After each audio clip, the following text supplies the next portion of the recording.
तर मित्रांनो, झालं काय, माझ्या घराशेजारी एक खाली जमीन आहे आणि तिथे 2-3 जणांनी कचरा टाकला आणि त्यानंतर तिथे सगळ्यांनी कचरा टाकायला सुरुवात केली. आजूबाजूचे लोक येऊन तिथे कचरा टाकायचे आणि तिथे कचऱ्याचा मोठा ढिगच साचून गेला.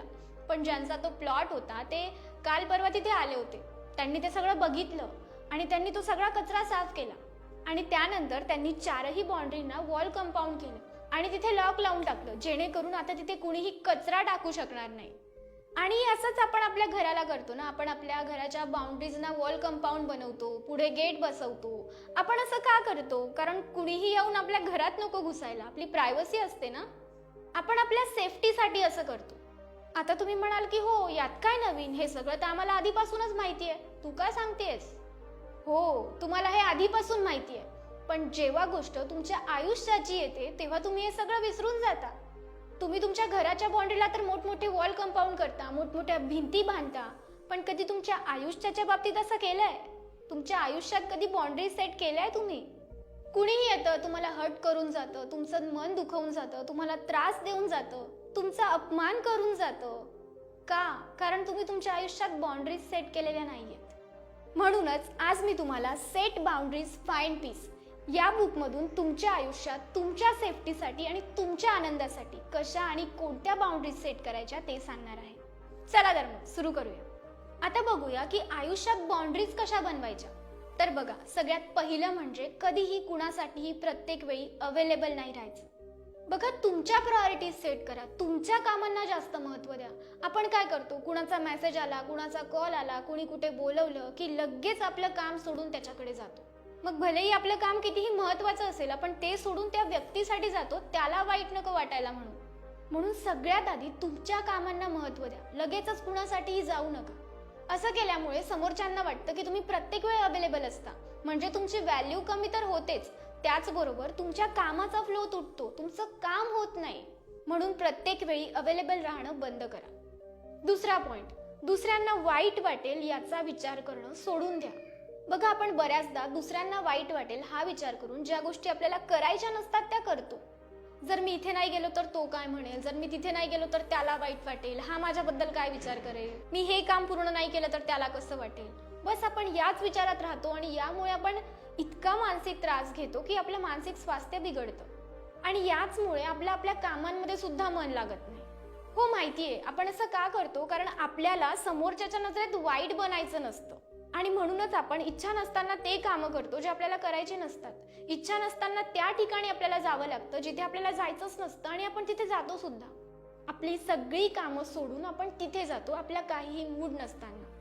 पण मला सांगा, त्या ठिकाणी जाऊन ते करायचं नसलेलं काम करून तुम्ही आतून दुःखीच असता ना.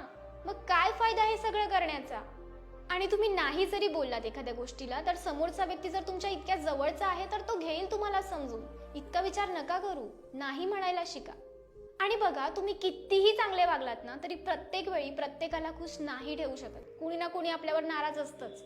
त्यामुळे लोकांचा विचार करणं सोडून द्या. आणि आता तुम्ही म्हणाल की ज्यावेळी आपण समोरच्याला नाही म्हणतो, त्याच्या एखाद्या ठिकाणी जात नाही, त्याचं एखादं काम करत नाही, त्यावेळी तो आपल्यावर नाराज होतो किंवा आपल्या रिलेशनशिपमध्ये दुरावा येतो. पण बघा, तुम्हाला त्यांना नम्रपणे नाही म्हणायचंय. बघा, मी तुम्हाला माझंच उदाहरण सांगते. मला माझी फ्रेंड काल म्हटली की चल कुठेतरी फिरायला जाऊया, पण माझं खूप काम होतं. मग मी तिला असं म्हणाली की अगं, माझी खूप इच्छा आहे तुझ्या बरोबर येण्याची, पण माझं आज नाही जमणार, आपण नेक्स्ट टाइम जाऊ. बस, मी नाही सुद्धा म्हटली आणि तिला राग सुद्धा नाही आला. अशा प्रकारे नाही म्हणायला शिका. तिसरी बाउंड्री, तुमची इन्सल्ट अजिबात सहन करू नका. बघा, बऱ्याचदा आपल्याच आजूबाजूचे, आपल्या जवळचे लोक आपल्याला काहीही बोलतात, आपल्याला चिडवतात, आपल्या इन्सिक्युरिटीज बद्दल आपल्याला टोमणे मारतात, म्हणजे ते आपली इन्सल्टच करत असतात. आणि हे सगळं मित्रांमध्ये मजाकमध्ये ठीक आहे, पण नको त्या ठिकाणी, नको त्या जागी कुणीतरी जर तुम्हाला चुकीचं बोलत असेल ना, जे तुम्हाला आवडत नसेल, तर ती इन्सल्ट अजिबात सहन करू नका. बऱ्याचदा आपण जाऊ देतो. तुम्ही काय म्हणाल की ठीक आहे ना, जाऊ दे, मी सहन करून घेईल इन्सल्ट, तो जे काही बोलेल मी ऐकून घेईल. आणि ही गोष्ट हळूहळू इतकी वाढून जाते की ती तुमच्या सहन करण्या पलीकडे होते.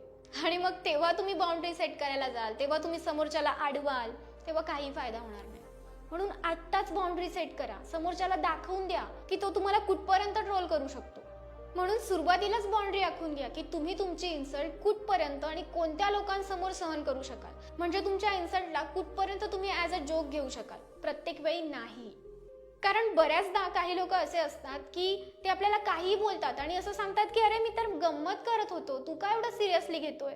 पण आपल्याला कुठेतरी कळतं की तो आपली गंमत करतोय की आपली इन्सल्ट करतोय. आणि जो खरोखर गंमत करतो ना त्याला सांगावं नाही लागत की तो गंमत करतोय. बघा, गंमत आणि इन्सल्ट या दोघं गोष्टींमध्ये खूप फरक असतो. म्हणून समोरच्याला सांगा की हे जे तू काही मला बोललायस ना ते मला अजिबात आवडलं नाहीये आणि मी ते आता अजिबात सहन करणार नाही. आणि तुमचं सांगूनही जर त्याने ऐकलं नाही तर जाऊ द्या त्याला. तर या होत्या काही बाउंड्रीज ज्या तुम्ही तुमच्या आयुष्यात सेट केल्या पाहिजे तुमच्या मेंटल पीससाठी, तुमच्या आतील शांततेसाठी. कारण बघा, सपोज तुम्ही एकदम छान गार्डन बनवलंय आणि खुर्ची टाकून त्या गार्डनमध्ये बसला आहात आणि तिथे लोक येऊन त्यांचा कचरा टाकताय, कुणी येऊन तिथे बसतंय, कुणीही काहीही करतंय, तर कस काय तुमचा तो बगीचा स्वच्छ राहील? कस काय तुम्हाला तिथे शांती मिळेल? म्हणूनच मित्रांनो, बाउंड्रीज सेट करणं खूप महत्त्वाचं आहे. तर मित्रांनो, कमेंट करून सांगा यातली कोणती बाउंड्री तुम्ही आधीपासूनच सेट केली होती आणि आता कोणती सेट करणार आहात.